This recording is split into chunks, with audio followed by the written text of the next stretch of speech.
வணக்கம் நண்பர்களே, இன்றைக்கி நம்ம சேனலில் சுவையான பிரெட் சில்லி எப்படி செய்கிறதுன்னு பார்க்கலாம்.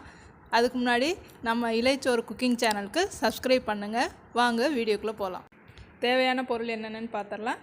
ப்ரெட்டு, வெங்காயம், தக்காளி, குடைமிளகாய், கரம் மசாலா, மிளகாய்த்தூள், பச்சை மிளகாய், மஞ்சள் தூள், கார்ன்ஃப்ளவர், காஷ்மீர் சில்லி, கருவேப்பிலை, கொத்தமல்லி எடுத்து வச்சுருக்கேன். இஞ்சி பூண்டு எடுத்து வச்சுருக்கேன். வாங்க செய்யலாம். இப்போ ப்ரெட்டை பிச்சு போட்டுட்டு நம்ம மிக்சியில் அரைச்சிட்டு வந்துடலாம்.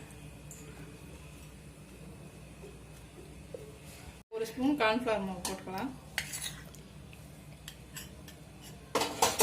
மஞ்சத்தூள் கொஞ்சம், கரம் மசாலா கொஞ்சம் போடுறோம்.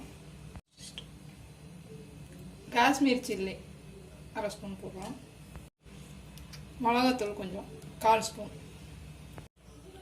உப்பு கொஞ்சம் போட்டுக்கலாம். இப்போ எல்லாத்தையும் மிக்ஸ் பண்ணி வச்சு இதில் கொஞ்சம் பால் ஊற்றி பணிஞ்சிக்கலாம். உருட்டி முடிச்சாச்சு. இப்போ எண்ணெயில் போட்டு எடுத்துடலாம். எண்ணெய் காஞ்சிருச்சு. இப்போ போட்டு எடுத்துடலாம்.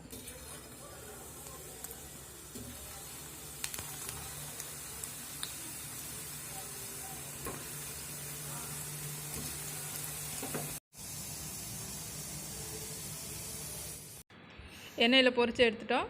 கோல்டன் ப்ரௌனாக வரணும்னு தேவையில்லை, கொஞ்சம் ப்ரௌனாக இருந்தால் போதும். நம்ம திருப்பி மசாலா செய்ய போகிறோம். கடாயில் 2 ஸ்பூன் எண்ணெய் ஊற்றிருக்கேன். இப்போது வெங்காயம் ஒன்று கட் பண்ணி வச்சுருக்கேன், கொஞ்சம் பெரிய பீஸாக.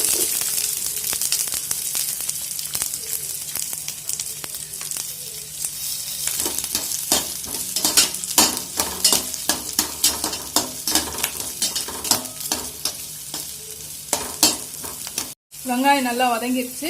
இப்போ கட் பண்ணி வச்சு தக்காளி போட்டுக்கலாம்.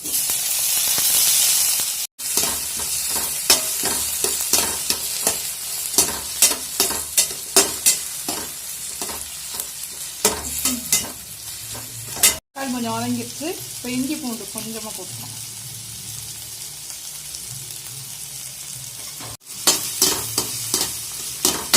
வதங்கிடுச்சு. இப்போ குடமிளகா கொஞ்சம் கட் பண்ணி வச்சுக்கேன்.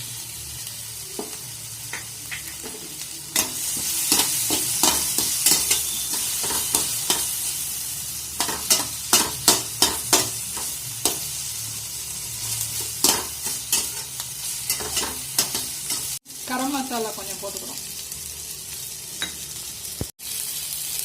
மிளகாத்தூள் கொஞ்சம் போட்டுக்கிறோம். காஷ்மீர் சில்லி ஒரு ஸ்பூன், மஞ்சத்தூள் கொஞ்சம். நல்லா கலந்துக்கலாம். பச்சை வாசனை போகிற வரைக்கும்.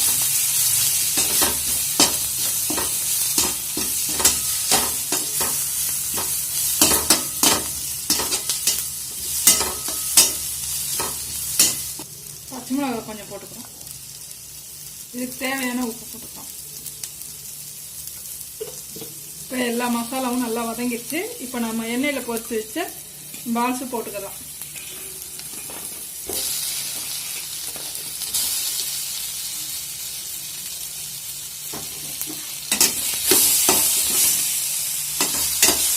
இது 4 பேருக்கு தேவையான அளவு. பசங்களாம் வீட்டில் இருக்கும்போது இந்த மாதிரி செஞ்சு கொடுங்க.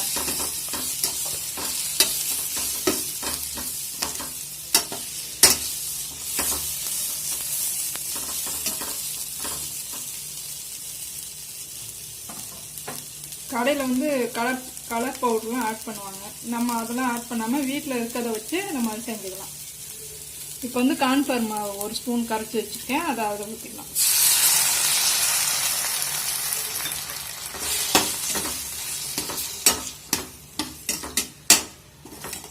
சோயா சாஸ் கொஞ்சம் ஊற்றிக்கிறோம். டொமேட்டோ சாஸ் கொஞ்சம் கட் பண்ணி வச்சுருக்கேன், அதையும் ஊற்றிக்கலாம். இப்போ எல்லாம் ரெடி ஆயிடுச்சு. கருவேப்பிலை, கொத்தமல்லி தூவி இறக்கிடலாம்.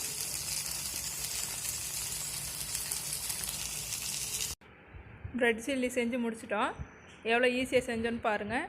நீங்களும் இதே போல் வீட்டில் இருக்க பொருளை வச்சு செஞ்சு பாருங்கள். பார்த்துட்டு எப்படி இருக்குன்னு கமெண்டில் சொல்லுங்கள். இலைச்சோறு குக்கிங் சேனலுக்கு சப்ஸ்கிரைப் பண்ணுங்கள், லைக் பண்ணுங்கள், கமெண்ட் பண்ணுங்கள். சேஃபாக இருங்க. நன்றி. மீண்டும் சந்திப்போம்.